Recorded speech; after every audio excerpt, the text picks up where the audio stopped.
Birinchi raqamli valyuta kurslari kanaliga xush kelibsiz. Bugun 14-yanvar 2026-yil sanasida O'zbek so'mining valyuta kurslari bilan tanishib chiqamiz. AQSh dollari 51 so'm 14 tiyinga tushdi. 1 AQSh dollari 12.048 so'm 4 tiyin bo'ldi.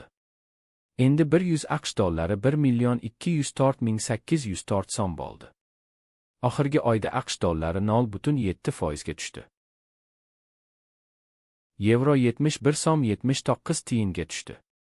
1 yevro 14.062 so'm 47 tiyin bo'ldi.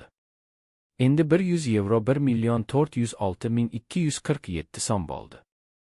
Oxirgi oyda yevro 1.3% ga tushdi. Rossiya rubli 54 tiyinga tushdi. 1 Rossiya rubli 153 so'm 28 tiyin bo'ldi.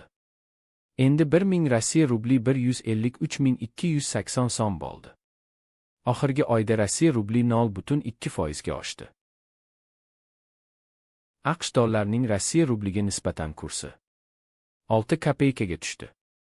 1 AQSh dollari 78 Rossiya rubli 60 kopeyka bo'ldi.